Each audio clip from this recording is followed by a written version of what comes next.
Hey. Oh, yes, we're very excited. Don't you just love it, Janine, when we come on the channel and we have things to be excited about? Yes. And like super excited about. Like, oh my God, if you don't like this movie, if you saw this movie and you didn't like it, like, is there something going on? I think you need to reevaluate your life. I haven't heard one bad word about this movie from anybody. Okay. So I think I might have. I don't remember who it was now. That's probably well, I guess not it's a good important. thing. Yeah, I mean, it's a good thing you probably don't remember them because you don't need to know that person. But hello everyone. Welcome to the It's a Wonderful Podcast YouTube channel. If you haven't been here before, we're going to have a lovely, in-depth discussion on Suicide Squad because the Suicide Squad. I said the Suicide Squad, not Suicide, not that one. Not that one that we go like that stepchild to. We do not discuss. Shoo the other Suicide Squad movie. No, about the Suicide Squad that came out in the past couple of weeks. We would have done it last week had the US been reasonable like Britain and released it at the same time.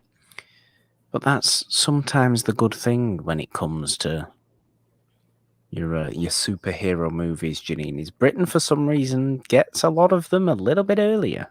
Yeah, that's weird. I don't know. It is weird. Why are you so lucky? I don't know. I really but I have no idea. I could watch it several times in my own home. You can't do that. I can't do that. That's very, very true. So therein lies the balance, you know. Yes. There's the balance of the Suicide Squad, I suppose. But first off, I would like to point out the numbskulls, Janine, who are considering the Suicide Squad a failure. Yes, I've been seeing a lot of it made not hundreds of millions of dollars at the box office. Yes. Now, do they not I don't know about you. What kind of climate we're in right now? Like, do they not know what's been going on in the world in the past year and a half? Like, not sure people aware that many countries' cinemas remain closed, or certainly at least not full capacity. Yes. Or the fact that actually, arguably the biggest territory for this movie in release format was the US, where if you wanted, you could also watch it at home on HBO Max. Yes. Like, was it a pay extra? No, HBO Max doesn't do that. Literally it's just HBO Max. Yes. If you have that subscription, if you pay monthly for HBO Max, you have it. There you go. And also people, even with cinemas open, maybe don't necessarily want to go out because of the pandemic.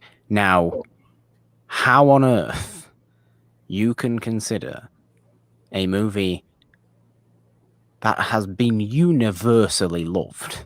Like, if there's one thing, and many people we know will be so grateful that we finally have a DC Universe movie that literally everybody likes. Yes. I mean, those movies have not had a great track record. They're kind of all over the place. Haven't. Because they really were trying to do the MCU formula at the 11th hour, and it just did not work. They've decided to just not do that anymore. Yes. In the past few movies, they've just clearly gone, we're doing our own thing, and look how much better they've been. And it was just a very interesting thing of we're doing our own thing, but we're still using the same actors and characters and just doing them our way, you know? And why not? Why not? I mean, oh my God. The Suicide Squad, Janine, was just the perfect mix mix of horrendously violent, gory, but hilarious action.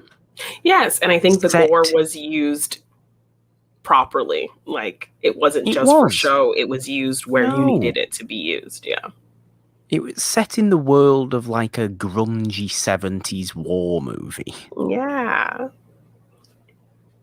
But then turned into a Parasite horror movie 2/3 of the way through. Became really political for a minute. And then ended stupidly. But also had some heart thrown in there. Lots of heart, lots of emotion. You couldn't have asked for this movie to turn out better, could you? I don't think so. I don't think so. I think it definitely hit all its beats really well. And even the emotional, impactful moments, like, they did come in at random times, but they didn't feel out of place. They didn't feel like just tacked on there. They didn't feel unearned. Every moment we got felt like it made sense, that it worked. Even with the weird moments they came in, it still felt like it made sense. It did. It did. This is James Gunn. I mean, I suppose Warner Brothers and DC will be lucky that Disney fired James Gunn when they did. Yeah. Because they went, okay, we'll have him, here we are. Yes. They snatched James Gunn. James Gunn made The Suicide Squad. James Gunn is now back making Guardians of the Galaxy 3. Yeah, so he's on top of the world right now, I'm sure. He is. I also like, we've seen a lot of pictures of James Gunn, how he's become really white-haired. Yes, like, when did that happen? In recent times. It kind of really suits him. It does. I don't know. That's just a weird thing I thought to bring up. But I like how have you come dressed as Harley? Is that a shirt? That's a shirt I made of Harley in the Ace Chemicals acid vat. Oh. I designed this a long time ago. The nearest we got to the Ace Chemicals was Birds of Prey, which I actually also really liked. Like, yes, like Birds of Prey. I know. I thought that movie was so fun. I female really driven, like Birds of Prey. Like, female screenplays, female director, like, just women. Just great. Did people not like Ewan McGregor? Maybe. I don't know. Like, Ewan McGregor was outstanding. He was so good. Birds of Prey. Yes. I mean, that movie was so fun. Great look at Harley and kind of acknowledging the universe without acknowledging the universe. Yeah. And that's what they should be doing. That's what the best movies of this DC universe have done. They've, yes, used some characters and actors playing those characters that you've seen before, acknowledging minimally the other stuff. Like, you also get it in this movie, in The Suicide Squad. You get acknowledgements to the first Suicide Squad. Yeah. I mean, do you think Will Smith is kind of bummed that he didn't do this movie? Possibly. Possibly, but Will Smith's loss is Idris Elba's gain. Yes, because he was going to take over and just play that same character. But then he's going to be Deadshot. Yeah. But I like how they didn't, because it does leave the door open for Will Smith to come back should he want to. Yeah. And I think he could. And yes, sure, Will Smith is 65 years old now. Or however old Will Smith is. How old's Will Smith? He's not that old, is he? I don't think he's that old. He's older than he looks. I want to say he's maybe in his 50s. He's definitely in his 50s. He has to be in his 50s. He's older than he looks. I know for a fact Will Smith's way older. Well, black don't crack. It's very true, because Idris Elba, I think, is also he was born in 68. Yeah, so he's 50. Ooh, Will Smith? Yes, born in 1968. 53. I mean, yeah, he doesn't look 53. Really, does he? But then again, Paul Rudd. 52. Paul Rudd's 52. Paul Rudd looks 27. So. Yes. They're all drinking from the same weird water tap in LA, I think. Yeah, I assume so. But I don't know what's yeah, going on.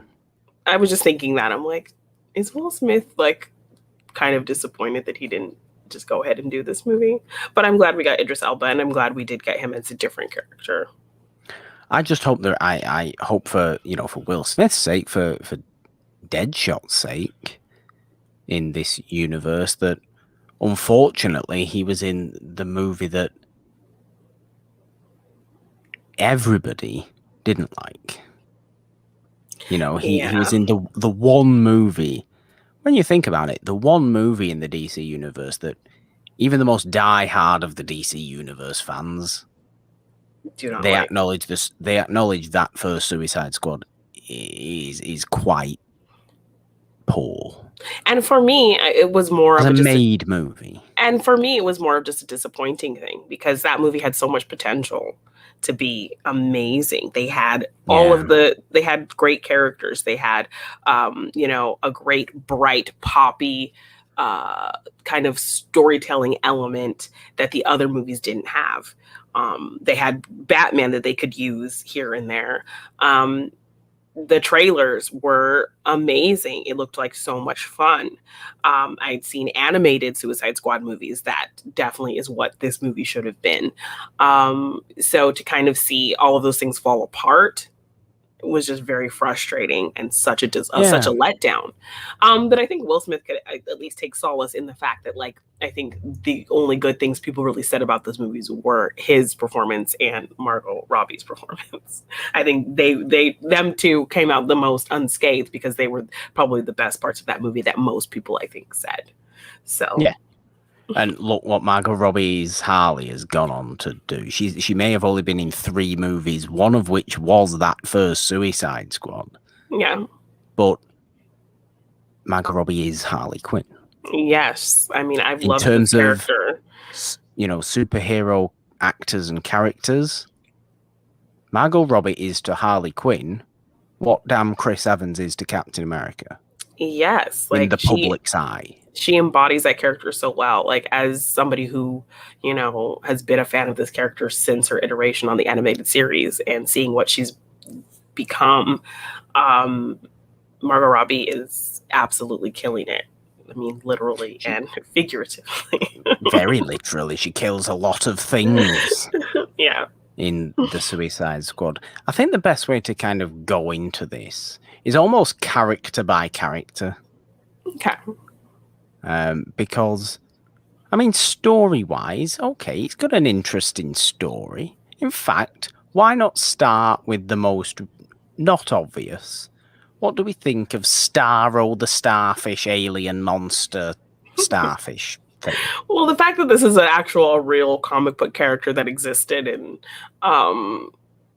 had a big kind of storyline. I mean, I think it was very interesting that it's a scientific experiment kind of gone wrong, and, corruption in, people bringing it and trying to control it. I mean, all of that makes sense and feels very comic booky. So I really did enjoy that. And then you also kind of feel sad for Starro at the end, because, the last words of, I was just content being in space, looking at the stars. And then you dumbass people had to drag me here. And now, and now I'm dead.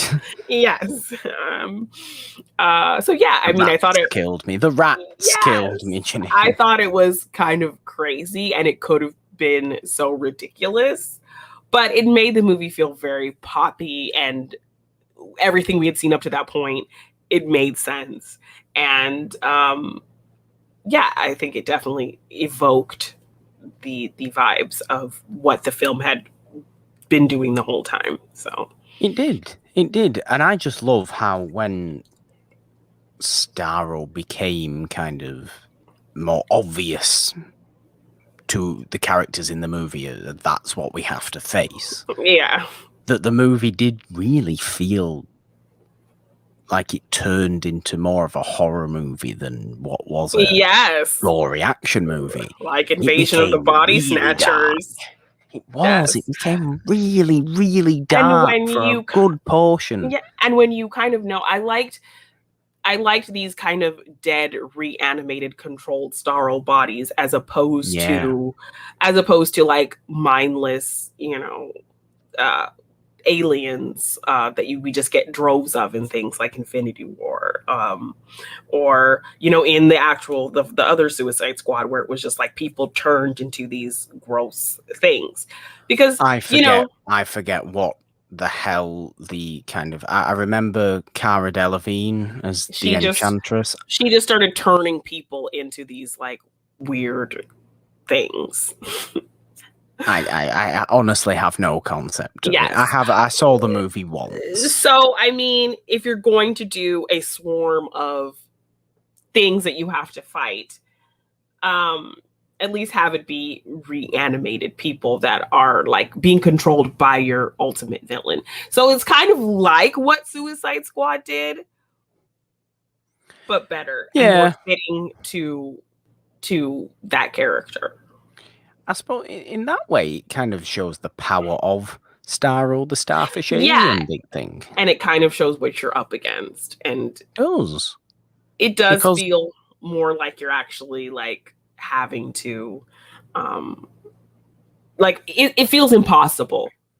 Whereas with a bunch of mindless, like whatever blob head things, like it feels very easy,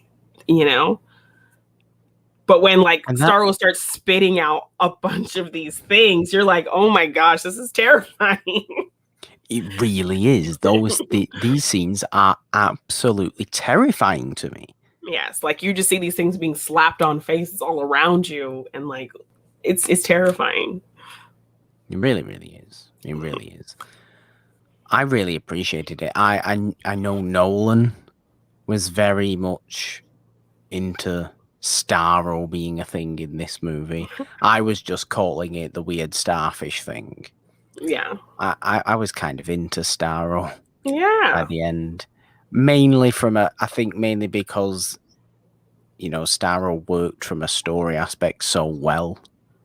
And for what the kind of movie was trying to be about, which wasn't just necessarily, a group of criminals on a mission killing a load of people. Yeah. It had some stuff to say, this movie. Yeah. Which is the most interesting thing about it, and I think is the reason that it's being so well loved, is that it isn't a simple, straightforward, samey superhero movie. It's something very different. And it's a bunch of different things put together really well. And your characters, even though they're in these kinds of crazy situations, how they react to them feels very real. Yeah. Like even just something as simple as Harley Quinn getting on the helicopter and saying she took too long because she was taking a number 2. Like that was just like people don't say that in a comic book movie because it's all glossy and like action packed and everyone is like perfect and language and all those things. But the fact that Harley Quinn can just get on this helicopter and say that she's late because she was taking a shit is like just that little nugget, pun intended, of realism that I feel like that was horrible. That was unnecessary. We didn't need that, Jenny. We didn't need that. I'm just inspired by the crudeness of this movie. It's fair enough. It's fair enough, though, because I'm just trying to be on brand to what we're discussing. Okay, I get that. I like her little interaction with Captain Boomerang on that scene as well. Yes. Which is just like, oh, what are you doing back in prison, Harles? And she's just like, got arrested. Yeah. And I like that she calls him Boomer and like just a little nickname for him. So you feel like they've done several missions together. Exactly. And yes. Like we don't need to know what came before. We just kind of get a feel for this team and then like kind of razzing the new people and just Weasel being so fucking weird. It's just exactly what DC movies should be looking to be like in relation to each other going forward. But it was just like not entirely obviously storyline through line connected, but it's set in the same world and you can just reference if you need to. But I like that scene also kind of was this mocking energy to the Rick Flag introducing Katana scene and that whole helicopter scene in Suicide Squad. It was the same exact vibe, but done 10 times better. Like Rick Flag just listing off all of the weird things about Katana, and it's just, that's it. That's the end of that scene. It's weird. But then with Weasel, he's just like, well, he has killed like 27 children. And so it's like the same energy, but it's a very funny, mocking energy of that other scene. Yeah. I mean, I say we'll go character by character, but why not go for that first group first? Because they don't last too long, yes. Most of them. So why not go for that helicopter scene that starts that movie? You've got Michael Rooker in there playing Savant, yes, who opens the movie, appears to be maybe like he's going to be semi-important, but then not so much really at all. But you have to have Michael Rooker in there because it's James Gunn. Yes, it only makes sense. We always like seeing Michael Rooker. Yes. Do we have any feelings towards Savant at all? Because he didn't really do a thing. No, not so much. He killed a bird. That bird got like some sweet payback. He did kill a bird. That's right. Yeah. Then the similar bird is picking at his neck hole. Neck hole's a good word. Yeah. Exploded face. Yes. And then another character we did see get an exploding face. Was Pete Davidson's. Pete Davidson's exploded face. Yes, that was right. I liked the jokes between Pete Davidson and Jai Courtney, Captain Boomerang. And to be fair, in the first Suicide Squad, people gave props to Jai Courtney as Captain Boomerang. I quite liked, Captain Boomerang. I was quite looking forward to seeing Captain Boomerang again, and admittedly did find it quite funny when he was unceremoniously exploded. Yes, that was in a great ball of fire. Yes. It was, because I would have liked to see more of Captain Boomerang, to be honest. Yes, you could have killed him a little later in, but no, I mean, like even in other movies, he could have been a tiny little villain that shows up every now and again. Yes, but that is no why longer. Not kill him off? Yeah. Why not kill him off if you're allowed to? There's plenty of other villains.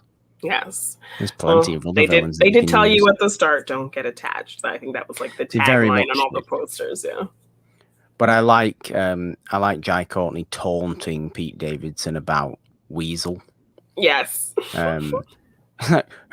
Because Pete Davidson's like, what is this? What kind of dog is this? Like, you really think that's a dog? Like, well, I don't know. What kind of a dog is that? Yeah. Is it a werewolf? Oh my gosh, you just had me next to a werewolf and he's like freaking out. Pete Davidson's pretty useless as this blackguard character. Yeah, and like what was his motive to like revealing where they were and outing them, and like was he really think he's gonna cut a deal with them like doing that? It seems so, but then he's clearly just kind of this stupid guy. And it makes sense because he gets his face exploded. Bye, Pete Davidson. Yes. And then, thank you. Next. But yeah. Well done. That was clever.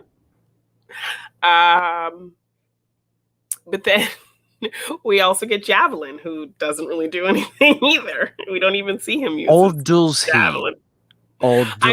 We don't see him use his javelin. His javelin, I think, gets more screen time than he does. His javelin is very important throughout the movie. Harley holds that javelin with her life. But I love that. She will swear by that javelin. She gets pissed that like he died before he could tell her like what to do with it. She has to try and figure it out. Yes. I wouldn't be surprised if the next time we see Harley in a movie, that javelin's there. Yeah. And she just kept the javelin. Yeah. Whether it's a weapon of choice or it's just kind of there in her with her, like in her room, space. wherever she is. Yeah. Whether she's, has an apartment or a dungeon or whatever she has, it's probably going to be there. Birds of Prey 2. Because that should 100% be a thing for starters. Oh, yes, definitely. But I know she's been making comments about taking a break from the character, so... Is that true, though? Because I've heard the total opposite, that was nonsense. Okay. Well, I don't know. Like, directly saying Margot Robbie's comments on taking a break from Harley Quinn are nonsense and are not true. Or we're just taken out of context, or just one little snippet of a bigger thing that she said. Or yeah, so I don't really know what to believe on that front. Okay. But if she does want to take a break, that's Margot Robbie's choice. She can do. Yeah, exactly. It wouldn't necessarily make sense to me because she seems like she's having so much fun. Yeah, and she's so good at this character. And it's like, yes, she had to touch on some very hard things with the character. And, sometimes going to those places can, take a toll. But I feel like she probably had more of that to do in Birds of Prey than she would in this movie. Well, that's basically what Birds of Prey was mostly about, wasn't it? Yes, her kind of facing Harley's demons and being depressed. Yeah. But isn't that what Harley as a character is about? It's kind of overcoming certainly the modern Harley Quinn. Yes. Is all about kind of realizing that her relationship with the Joker was horrible, trying to get over it and move on with her life in whatever way she may feel is right at that time. Yes. That's very much what Harley's been about for years now. Which is why I love that moment with her, that if this is not connected to anything, I think her story is so ingrained in pop culture that just her kind of explaining to him why she did what she did to him, like the president, made sense. And we totally understood that. We didn't need any crazy backstory or flashbacks or anything. We know this character to a T. We know her story. So her reasoning definitely makes sense. And it's like a moment where you kind of feel proud of her. Look at this growth. You're doing it while you're killing somebody, but you're having a growth moment, and we are so proud of you, Harley. Yeah, and like we say, she's really good at it. Yes. She's really good at playing Harley. Yes. I mean, she's great anyway, but she's really just found her. She's found her legacy. Margot Robbie has found her legacy playing Harley Quinn. Yes. She'll never be forgotten because of it. Yeah. Which is just such a wonderful thing for her. But she deserves it because she's so good at it. Yes. And I hope to see so much more of Harley in whatever random way she wants to turn up in a movie, because she can do. And it would just make sense. Yeah. Because it's like, oh, Harley, what are you doing here? And it could just be like, oh, I was underneath a car and I traveled. I was locked in the trunk of a car and I traveled all this way. Don't ask me how I got there. I think I was drunk. Yeah, and that would be fine. That would be fine as an explanation. If she just pops up in random DCEU films, just out of nowhere, that would be very fun. Put her in Shazam 2. See how that plays. Yeah. Who are you? I'm Harley. Oh, you're going to help fight the weird god? Yes. How are you going to do that? I've killed a starfish alien. Yes. Okay. I've got a javelin. I've got a javelin. Okay. I suppose she would only able to be, she would only be able to be in the more R-rated, as it were, DC movies. Yes, probably. Which makes sense. But we also have TDK. Nathan Fillion, yes, who is also another useless character.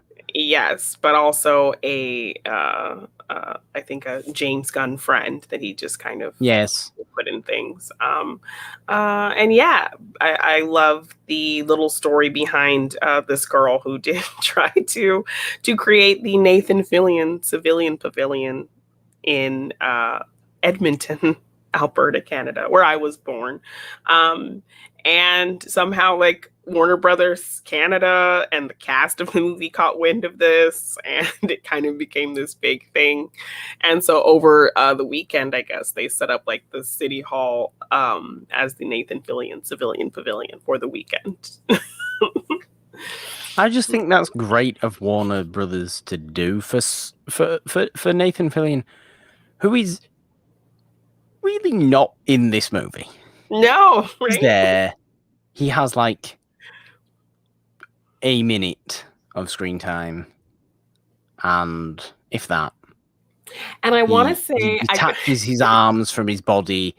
They float over like some sort of ghostly presence, punch some dude in the face, and then he explodes in a ball of fire. Yes, he just is like whacking people in the face with his arms. Like there's no real strength behind it because you don't have that momentum of a body to give those arms and hamstrings. It's so just an annoying kind of flappy thing. And then when they're shooting the arms, you see him on the ground like freaking out. It's really funny, but so bad. This is when you know it just works. When the violence and the gore becomes hilarious. Yeah. That's when you're in for a good time with a movie like this. Yeah. If you're sat there going, "Oh, I can't take this is too violent," then it's not done its job properly. Yeah. But if you're also laughing while people are getting like their heads severed and being shot to oblivion, you know you're in. You know this movie's been made in the right tone. Yeah. Where it's just so. It might have some serious elements to it. It might have some really emotional, really dark elements to it at times. But ultimately, it's just crazy entertainment. Yeah. That's what we're in for. And it's so, like I said, it's just so different to... It's so out of formula for superhero movies. Because even... Yeah, and what I will say about a lot of the DC Universe movies, certainly the more recent ones, is that they haven't been in the formula of the MCU. Yeah. You could have, you could say that Man of Steel was, but simply that's a superhero origin movie. Yeah. Which most of them are that. We can't really fault it for doing that.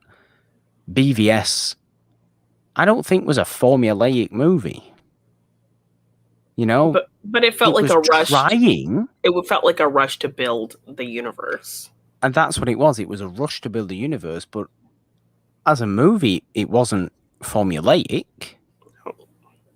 Wonder Woman, I suppose, again, was an origin movie. Mm-hmm. Aquaman, I suppose, was again an origin movie. Shazam, I suppose, was an origin movie. Yeah. So maybe my point is just not really relevant. But I don't know. I don't necessarily know where I was going. Maybe I'm just thinking too much about Birds of Prey in this.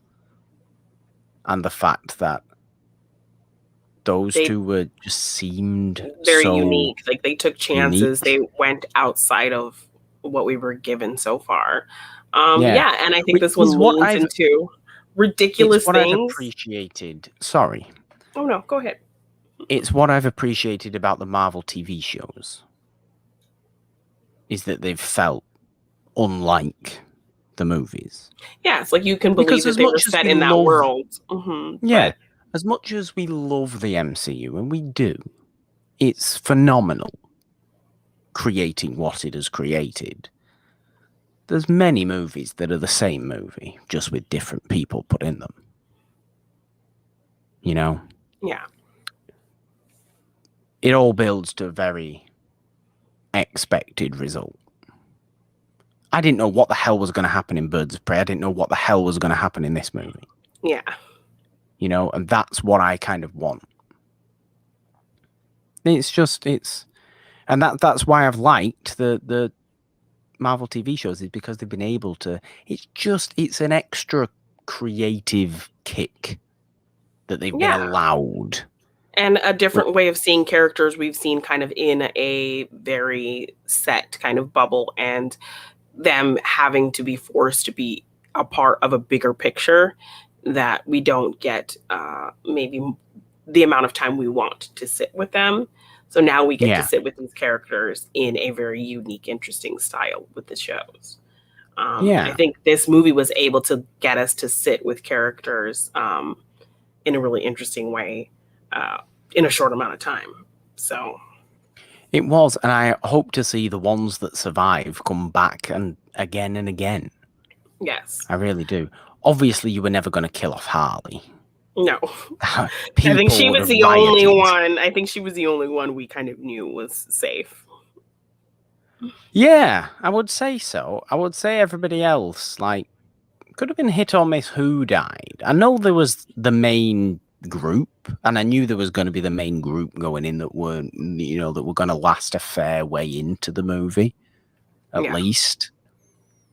But some of the ones that I hadn't really, like, I didn't even realize Nathan Fillion was even in the movie when I was watching the movie.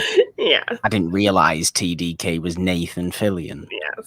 That's how little he's in the movie. That first group of people were basically just used as a distraction. And I think that is actual also cool people like Idris Elba and John Cena. Yeah. Which I think is Ratcatcher. I always had talked about, I watched Batman Assault on Arkham, which is a DC animated movie. And I always kind of talk about that film as what Suicide Squad should have been. It was literally Amanda Waller being ruthless, having these kinds of side interests, setting up a Task Force X. Like, we've already kind of established that they've been on several missions before. She's bringing them in. We recruit each one in a very interesting way that's kind of inherent to their character. There are really funny moments. Harley is great. They go about the mission. A bit of camaraderie forms, but there's still tensions there. Like all of the things. And we got all of that in this movie, I think. Waller also kind of having, like, tasking one member of the team to do a mission that she just wants them to do that she only tells them about. And kind of some backstabbing and betrayal, and the mission not being what you think it is. Like, all of those things were in that animated film that I loved so much, and was just so annoyed that Suicide Squad wasn't that.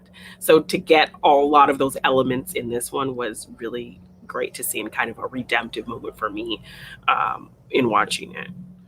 Do we feel like that's a thing as well that has helped these last couple of DC Universe movies?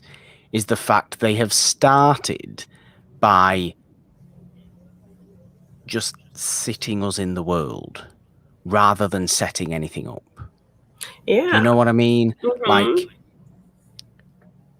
Birds of Prey, the public at large who would have gone to see Birds of Prey is well aware of the relationship between Harley and the Joker. You don't need a setup of it. No. To start Birds of Prey. You just need to sit in Birds of Prey and be aware of when we are. Yeah. In a second. Yeah, That's all so you need. We get our little animated intro, kind of briefly going through where Harley is now, and then we're there.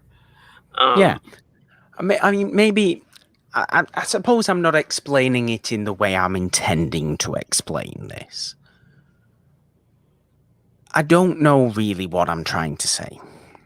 I'm almost trying to say I like that Birds of Prey and the Suicide Squad. Well, okay.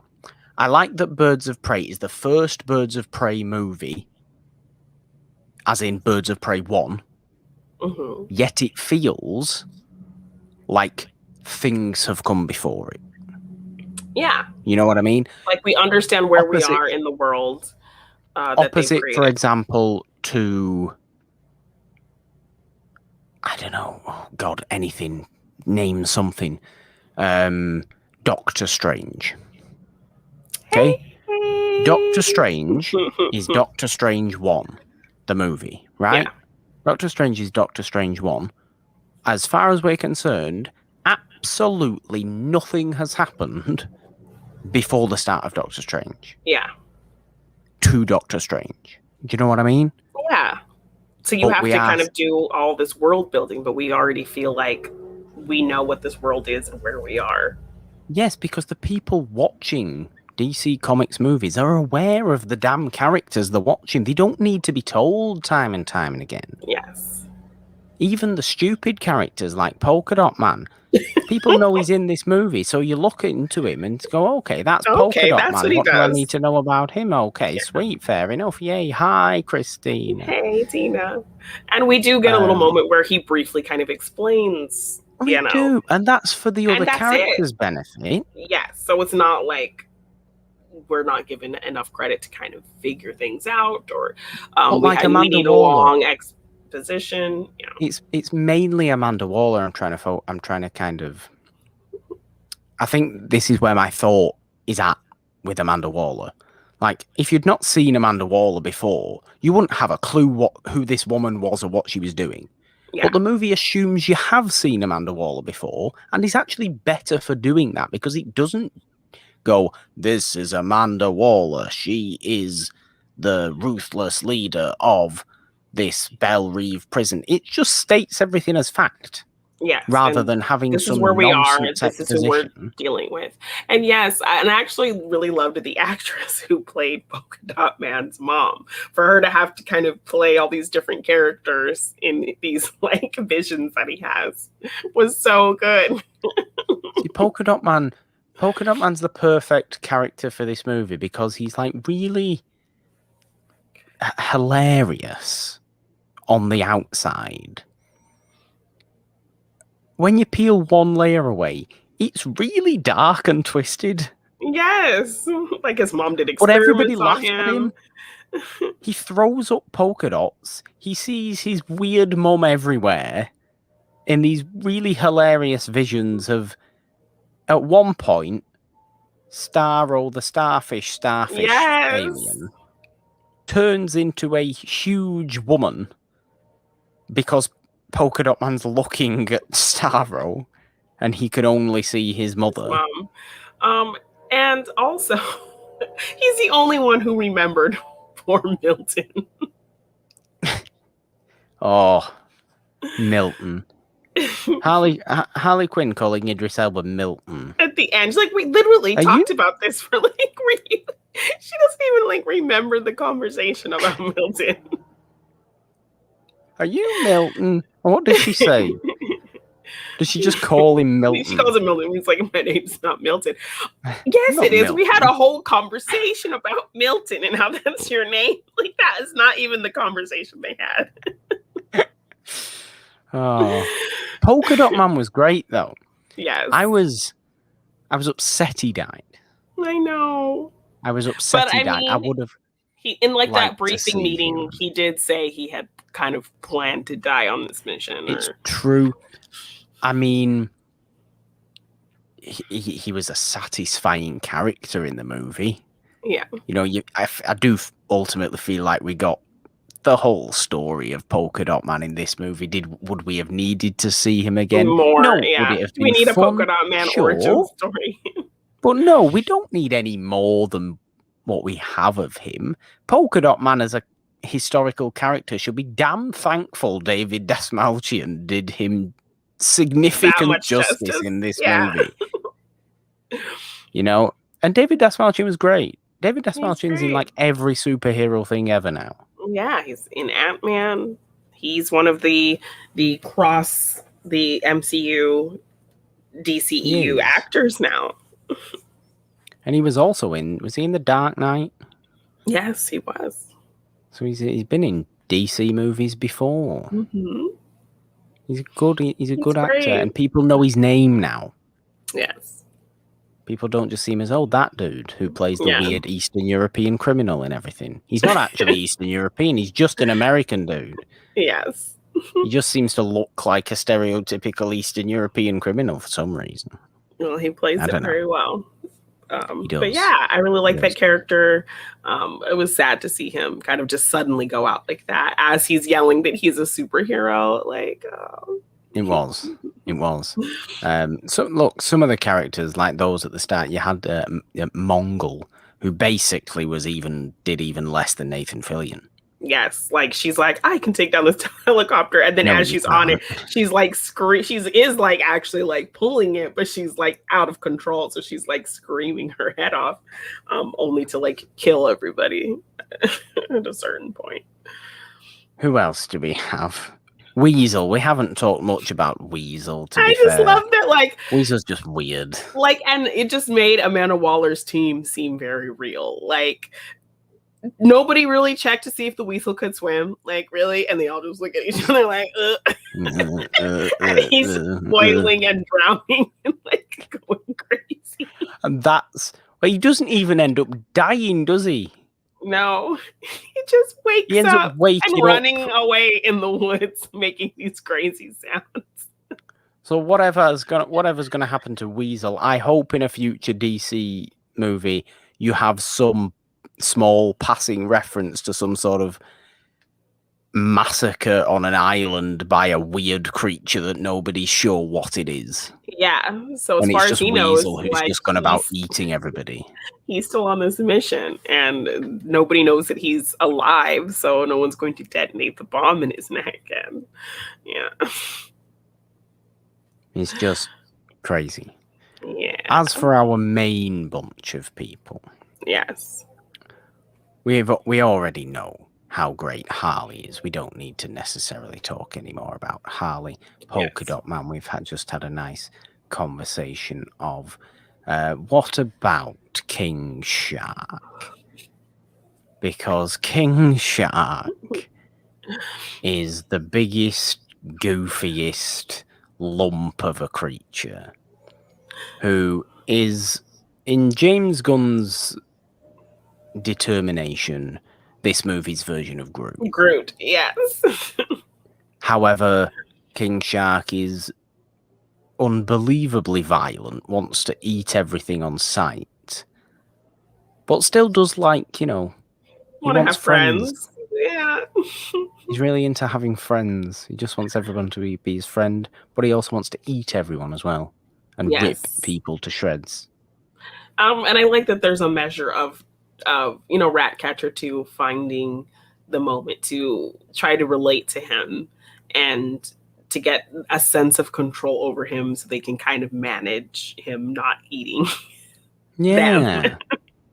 Like, she takes the time to figure it out. They're all just like, oh, we have to kill this thing. He's going to eat us in our sleep. We can't control him. But she actually takes that moment as somebody who is, akin to animals and, their sensibilities. She takes that time to kind of try to understand him and get him to be able to work with. So, I think at that point, once we kind of get him in a manageable state, he's great. And Stallone is perfect for it. Stallone is absolutely perfect. He really is. The few lines that obviously King Shark has, Stallone's just, you couldn't ask for a better voice for it. Right? It's just a perfect voice for a goofy shark. Yes, that is your hand. I read a book. He's like upside down, and they're like, oh, he's trying to read. He's pretending to read. Oh. For some reason, I've forgotten if King Shark dies or not. I don't think he does. I don't think he does he? No, he's still there. So he's still able to go on in potential movies, which I love. I love that idea. Who else do we have? I mean, there's so many people. I know. We have Ratcatcher 2. Ratcatcher 2, who is the emotional core of the whole movie. But let's go Ratcatcher and Ratcatcher 2, because Taika Waititi plays Ratcatcher, the original. Yes. Some extended cameo, I suppose, in the movie, as you would call it. In a couple of flashbacks, basically. Yes. Basically, they just love rats, but they have a really good philosophy of even the lowest form of life can have the biggest has a purpose impact and have a and purpose. has a purpose. Yes. Which is a really nice thing to think about, and it's something that, you know, Ratcatcher 2 takes on board to heart, and she ends up saving the whole day more than anybody else. Yeah. Really, by, you know, collecting all the rats together. Poor Idris Elba. Poor Idris Elba. Another situation with the team failing. Like, you really put him with the person who has rats and he has a rat phobia. Like, nobody looked into that either. Nobody really looked into that either, and they're like, And it's always a, I suppose, typical but safe joke to play the tough leading man as having some sort of really pathetic phobia. Yes. And look at Idris Elba. I mean, should realistically Idris Elba be afraid of anything? No. But he's got this really terrifying phobia of rats, and he's constantly surrounded by multiple rats. But he has his reasons. He has his reasons. And his reasons, again, this is where the hilariousness of a fact of this character is stripped away one layer, and it becomes really dark and twisted. Yes. That his father would put him in a box with rats, with hungry rats, when he didn't do something right. Yeah. The movie is absolutely full of that, and that it's James Gunn's sensibility to make horrendously dark comedy. And also, I think horror. Yes, and then combine that with some kind of heart, and he's great with ensembles, so he can make all these people who have every reason to hate each other somehow find some common ground. He did it well enough in Guardians of the Galaxy. Yes. He was just allowed to be more.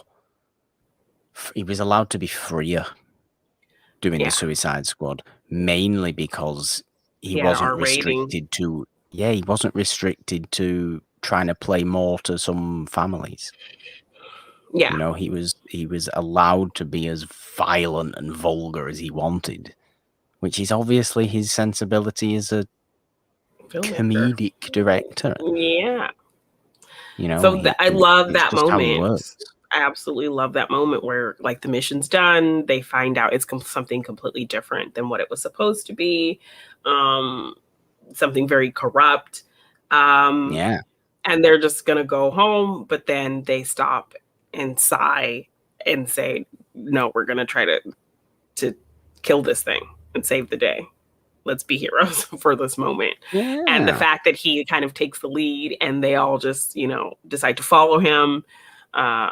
It's a really strong team ensemble, heartfelt moment when they all just decide to say, fuck it, and we're going to save the day. And Idris Elba's so good.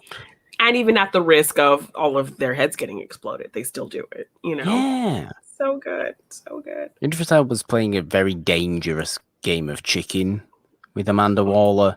Yeah. And he just ends up being phenomenally on top. Well, yeah. And it's like that whole thing, like, I'm not a leader. Well, I'll make you one. And she kind of did. Yeah. She did, at the detriment to herself, and she didn't expect that, didn't she? Oh, yeah. No. You can only be evil for so long, Amanda Waller. Yes. I was really excited. We got some great redemption for Rick Flag, like Joel Kinnaman. Yeah. I think I'm in a little bit of a Rick Flag cosplay today. I'm wearing my yellowest jumper. Yeah, I was like, did you wear that so you could just have a little homage to Rick Flag today? This might actually be the most yellow thing I own. What do you think? What do you think? Morgan should do a Rick Flag cosplay this Halloween? No. Yeah. No. Do I look anything like Joel Kinnaman? I mean, kind of if you put the hair down a little bit. No. But like, I think, he was probably one of the most mocked things of the other movie. So to kind of see him play that same character in this vein was so great. Like, it was a bit of redemption for him that he was able to give this character. And I think like the same character in the same role. Yes. He's still a supposed leader of the task force. Yeah. And he's still playing the same character. It's just and he's a normal guy with no like crazy abilities. He's just a a leader, military a dude. tactical leader. Yeah, and he's great, but he's also funny. You see moments of him caring about the team, and it's great. It's just, I'm pleased for Joel Kinnaman. Yes, and I'm pleased for the character of Rick Flag that he's got his fair due, and people don't just think of him as that stupid katana scene. right? He's been so mean from that scene, and I was really sad. I was really, really, really like that. That was probably the death that like hit the hardest. Yeah, because he could have been a significant player. Yes, going forward. But I like that, like, if that was how the character was going to end, like, he was such a badass, he was a leader, he was funny, like, he did all of the things that he didn't get to do in that original movie with the character. He did. And I think that was probably the one that hit the hardest, I think, by the end. Definitely. I would say so. I would say so, because he's the most major character that dies. Yeah. If you think about it. He's the most major protagonist that dies. And we're with him like the longest of the people that died, Yeah, and he's one of the few that carries over from the other movie. The other one, yeah. So a lot of things, I think, building up with that death. So then that brings us to John Cena. Brings us Peacemaker. We're getting a TV show, apparently. Yes. Of Peacemaker. I assume it's set after this movie because he does end up actually surviving. So those two Amanda Waller like intern people are gonna have to like be managing him as their punishment. Yeah. And making him a hero and sending him on missions and things like that. I'm hearing it's kind of what the premise is. But he's still gonna want to just murder everyone on sight. Yes, presumably. For the greater good, in his own words. For peace, I love peace. I don't care how many men, and women, and children I have to kill to get it. Oh, what's his name? Oh my gosh. Who are you thinking of? Robert Patrick is going to play his dad. Robert Patrick? Yes, I believe. He's going to play his hardened, terrible father who's kind of made him, who trained him and all of those things. I want to say that's what I heard. Yeah. What I really liked about John Cena, actually, in this movie, and while Peacemaker turned out to not necessarily, not be on the same side as the rest of them, and was on his own little secret mission that he'd been personally given because he's a little bit devious like that. Yeah. But John Cena was, oh my God, so much better in this movie than he was in Fast and Furious 9. Well, I still haven't seen that yet, so... Because John Cena just suited this movie more than he suited Fast and Furious 9. Fast and Furious, we know Fast and Furious are stupid movies. Even Fast and Furious knows they are But he was too stupid for the stupid movie. No, but they take themselves seriously, don't they? They are played straight. Mm-hmm. You know what I mean? Yeah. Dom Toretto is played entirely straight. Yeah. It works. It works in the Fast and Furious movies because for some reason it's indescribable really how the Fast and Furious movies continue to work, being as stupid as they are, played as straight as they are, but a very playing straight John Cena in Fast and Furious 9, and then watching him in this being very funny, being really kind of, would himbo be the right term these days? I think so. I think that describes it. Because I think slightly. Peacemaker's a little bit that. He's a little bit kind of, I'm a big but kind of goofy, not really all there. I've got somewhat of a, I suppose he's not even got a good heart. He's just kind of a big, goofy dude. Yeah. Who, I just think it works for John Cena's John Cena was comedically very good in this. Yes. And I appreciated that. I appreciated seeing that from John Cena. It gives me faith that this TV show can be a good TV show and can be funny and can be dark and can be violent. Yeah. Which is exactly what we're going to expect. But having seen John Cena in Fast and Furious 9, I was questioning it.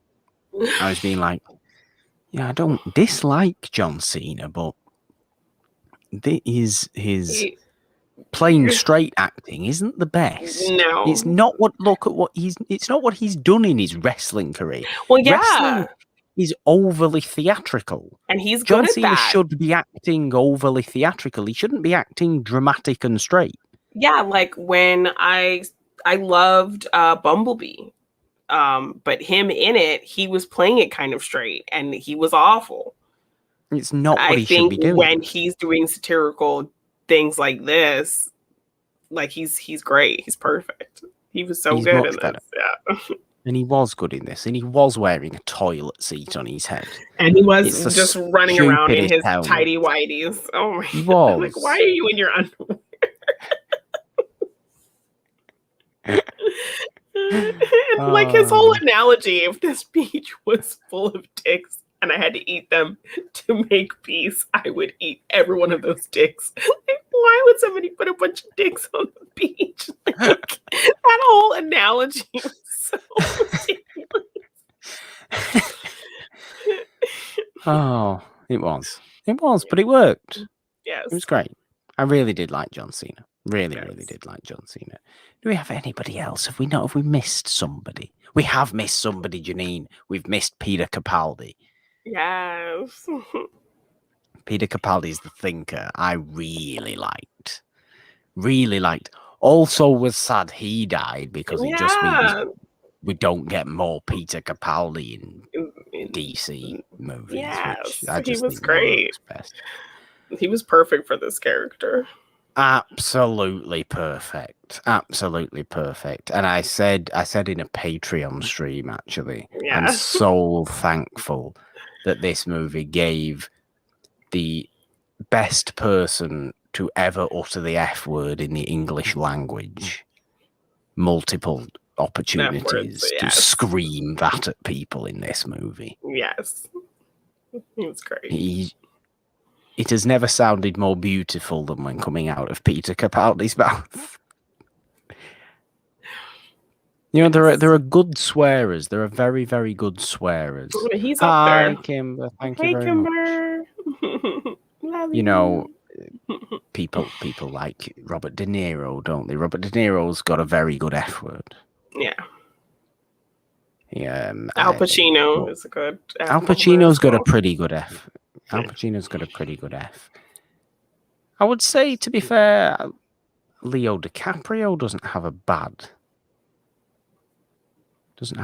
one. I don't think it's quite on the level of a De Niro, Pacino. They're kind of the kings, but Peter Capaldi, in his slightly aggressive Scottish, and you heard it sometimes. He wasn't playing Scottish. No, in this movie, but when he was shouting, it played a little bit. It came out. Kimber's very good swearer. She is as well. To be fair, very good. It just fits some people's cadence, and it doesn't fit other people's. You know, like even Idris Elba in this movie, it just works. It sounds correct coming out of his mouth. Yeah.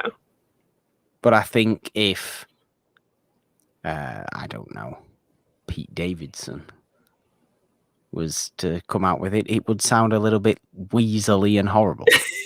Weaselly. You know, maybe that's just because Pete Davidson appears weaselly and horrible to me. I don't know. I don't have anything necessarily against him. He just seems like Davidson do?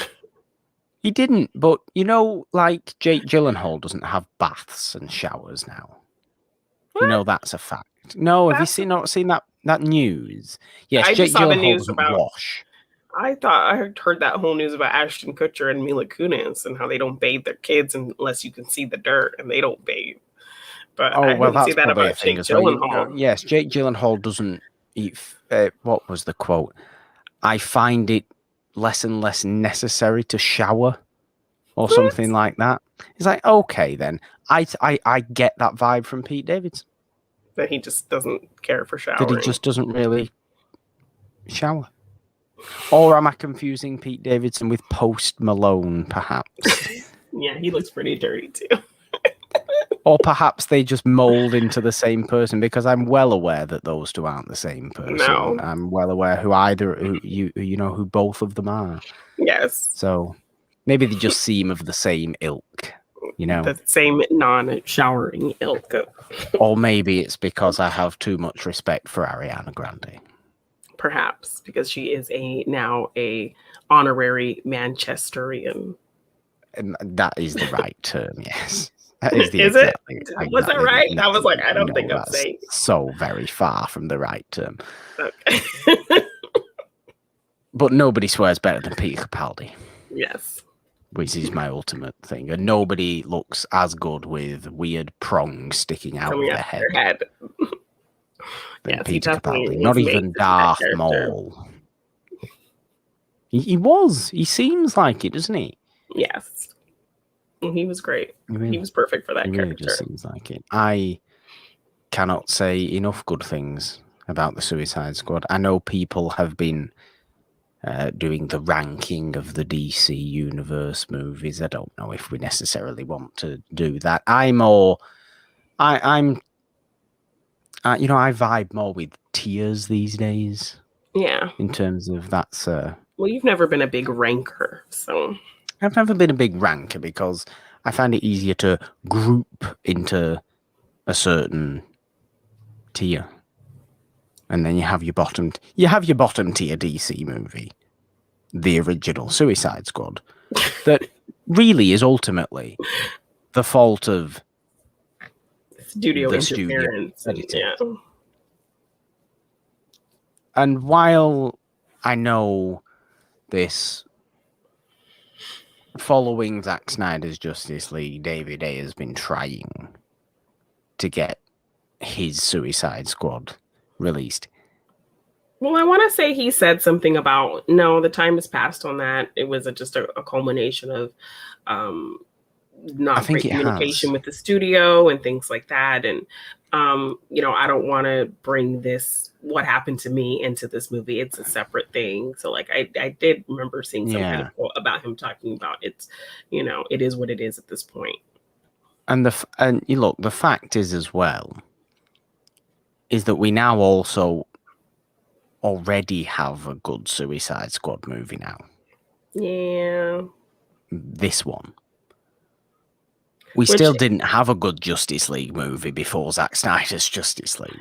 Yeah, and if anything, like, I don't know, Jared Leto said he did so much more footage than what was seen. So if anything we were going to get out of the air cut would be Jared Leto. Jared Leto. Who nobody liked anyway. Yeah, who getting a more fleshed out Joker, if you go by what he says about all the things he shot. Which might have helped the portrayal of that, sure. Yeah. But people didn't like the little they got, so they're not going to like more of it. True. This is why people liked Birds of Prey, because Harley was just constantly hating on that Joker. Yeah. And his stupid tattoos. Yeah. I don't know. I just think that's not necessary. But this, by far and away, goes into top tier. Yes, definitely. It was funny. It was emotional. The action was great. The characters were hilarious. Very great use of gore, subverting expectations. Just everything worked so well together. This team felt very believable. The mission felt very believable. The dynamics were great. Yeah, it felt very comic booky. It felt very comic booky, but also very natural at the same time. So yeah, which is it's what you're looking for. Executed. Yes, you want those flashy parts of a comic book, but the realness in the actual characters. like them doing these crazy things, but also having these real moments. And I think every character that we sat with got to have a real moment. Like you said, like every character kind of had that moment where you do peel, like they're kind of silly on the surface, but you do peel back one layer and you see kind of how dark, you know, their past goes and, you know, how their development goes. So yeah, definitely amazingly executed for sure. Can't ask for any more. I mean, what do we want to see going forward in terms of DC movies? I know I know the ones we're obviously getting are the second Shazam movie and the second Aquaman the second Aquaman and the Black Adam which movie, I don't see people going to see because of the whole Amber Heard situation. Oh, the second Aquaman, no, and it's unfortunate. Yeah, it's unfortunate that that's the case. This is not because of you, Jason. We love you, Jason. It's really not. It's not because of Jason Momoa. It's not even because of Aquaman. Is it still James Wan doing it? I don't know. If it is still James Wan doing it, it's not James Wan. It is literally just, you're not going to go. It is wrong to have immediately fired Johnny Depp and not done the same to Amber Heard. Exactly. Like the words out of her mouth saying what she did, and you're still going to keep her on. And, you know, you have all this evidence showing you this movie is not going to do well, but you still don't care. You're paying her more money. You're keeping her on just like as a big middle finger to the fans. And look, ultimately, it doesn't. Yeah, studios can't run their businesses based off of things like that. But in this case, it's a principal situation. Like, you're going to fire him from Fantastic Beasts, but keep her on this movie. When I think the one saving grace of Fantastic Beasts at the minute was actually Grindelwald. Exactly. Like, people were at least in my mind. Movies. I really don't love the fan as me. Yes, the biggest Harry Potter fan anybody knows. The biggest fan of the Wizarding World. I don't love those Fantastic Beasts movies. I really don't. I think they are totally out of tone with what Harry Potter was. They just feel weird to me. Yes. But my God, did I like Johnny Depp's Grindelwald? Yes. And even Mads Mikkelsen, he's feeling conflicted and like wrong about taking over that role. And I'm sure Mads Mikkelsen will do a great job as Grindelwald. I have faith in Mads Mikkelsen, but the fact of the matter is, don't do one to the other, and then don't do one to one and then not to the other when it's not clear that one was at fault. But it's one actually, there's evidence of the other admitting what they have done in that situation. So if you're gonna fire one, you need to fire both. The fact that they're standing by her and giving her more money and saying "F you" to any kind of evidence or things that have been put out there is insane. And it's not going to make me. It's not going to make me want to stop watching Aquaman, the first movie. Yeah. Because I think that's already a thing. I own that movie. I enjoy that movie. But I have no interest. She's in it a little bit. I have no interest in watching the other one. Like, I just don't. It's the principle of going forward. Yeah. That's what it is. It's not like... You shouldn't let it stop you watching movies that she may appear in. Yes, I mean, I don't think I'm going to stop watching Magic Mike XXL. Well, this is what I mean. She's in it. This is what I mean. But it's not, and this is what it's not like a dislike for. It's not going to be a dislike for Aquaman 2, is it? No, it's purely going to be her and only her, and she's ruining it for like everybody. Nah, it's a weird situation. Yes. So going forward have got in the DCEU, we have got that. We have got the Shazam. Mm-hmm. We have got the Black Adam. We have the Batman, the Robert Pattinson. Oh, and the Bat. But that's its own thing. That's not DC. That's its own thing, isn't it? Yeah. That's not this same world, which this is all this same world. I was very intrigued by this is Bloodsport. He put Superman in the ICU with a kryptonite bullet. Where's that movie? I know. I mean, Where's is a Henry comic Cavill book versus Idris Elba? That is a comic book thing that character I think actually did do. So yeah, I would definitely love to see that. I would like to see that. Yes, please. Especially after Snyder's Justice League restored faith in everybody that the big characters could also be in good movies. Yes. Together. Because say what you want about it, Snyder's Justice League is a damn good Justice League movie. Yes, definitely. It really is. You can say whatever you want. That's my opinion. And I enjoyed it very much. But I don't know. It's obviously in a weird situation. I would just like to hear announcements of these smaller characters getting more movies going forward. Definitely, like they set up some really... well, not even don't even call it Birds of Prey 2. That's where you're going wrong with things. You call it something new. Do you know what I mean? Yeah. You have these same characters in, but you also have like characters from this in. Oh, look, Bloodsport's shown up. Hey, Bloodsport, how are you today? Like, I'm good, Harley. How are you? We're gonna have fun today. Of course we are. Who we killing? Random new villain. Sean Gunn's Calendar Man. That's who we're killing. You know, that sort of not. Yeah. Is what they should be doing. Yeah. Having these random characters pop up in these movies that are totally unique to one another. Yes. But even the same characters. I would love to see that. Creating and having each movie be a total story rather than the build up of what the MCU does. Yes, just do your own thing, DC. Like, do it better. You have a great slate of characters, so do your own thing. Stop trying to be the MCU, and you will succeed. You have great stories. You have great characters. So you were there first, DC. Just lean in as a company. So just remember that. You do you. People will enjoy you for that. I certainly do. Anyway, are we going to call it there, Janine? I think so. Well, this has been a very fun discussion. The Suicide Squad was a great, great movie. I can't wait to see it again. Although I can go watch it again right now.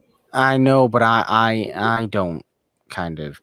I have a weird thing. Like, I don't really go multiple times to the cinema because I feel like that is... Okay, I've seen that movie now, and I'll save that money to actually buy it when it comes on home release. Okay.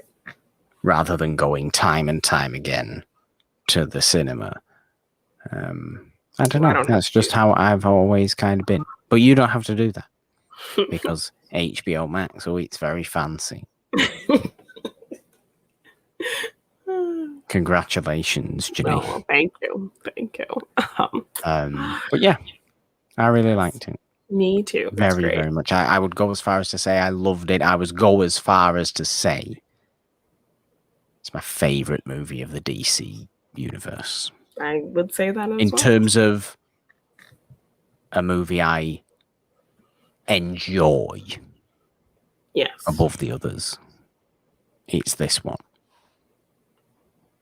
And it's probably the most actually enjoyable in terms of entertainment and kind of fun. Yeah. In a DC movie since Batman Returns. Because even Nolan's, even Chris Nolan's Batman trilogy, as good as it is, it ain't what you'd call necessarily fun. It's entertaining, but it's goddamn serious. That's very... It's so serious. It's very good. It's very entertaining, but it's painfully serious at times. Yes. It's not comic booky enough. No. Sometimes. It's very realistic. At all. Which is its tone, and it's what it's going for. It does it very well.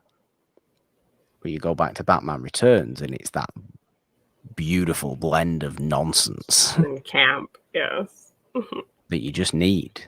That this was a ridiculously campy movie, ridiculously pulpy movie. Yes, and it's what movies like this should be. Very comic. There we go. Mm-hmm. There we go, Janine. The shows, the It's a Wonderful Podcast feed, which you can find wherever you get your podcasts. Shows coming up this week. We had a new Machine Mondays today. Yes. Janine talking about the week in Schmodown, including a big singles championship match. Oh, very exciting. There's all kinds of craziness. We also had the recent Collision, which was obviously a massive event in the Schmodown calendar. We're also closing in on episode 100 of Machine Mondays, so it's an exciting time for Machine Mondays at the minute. It's very. We have Morgan Hasn't Seen every Wednesday, where we're talking about LGBTQ plus movies this series, this month. On Wednesday, we'll be talking about The Birdcage. Sounds good. And then the main show every Friday, celebrating, discovering those wonderful older movies. We're talking Mutiny on the Bounty from 1935 this Friday, and doing a little deja vu on its remake from 1984, The Bounty. The Bounty. Yes, that's what's coming up on the main podcast feed this week. Please leave a like on this video, subscribe to this channel, do your notification things if you did enjoy it. We would love you so much for that. We have the It's a Wonderful Podcast Patreon as well. There's a link to that in the description. You can see underneath us our social media. That is that. Search that if you would like to find us on there, or find the show on Twitter at It's a Wonderful One. Janine, we also do have t-shirts and things, don't we? We do. You can find that at my TeePublic shop at G9 Design on teepublic.com. Yeah, there we go. The Suicide Squad. It's great. I think there's only one thing left to do, Janine. And you know I'm going to ask you to do it in your best Harley voice. Okay. A 3, a 2, a 1. Bye.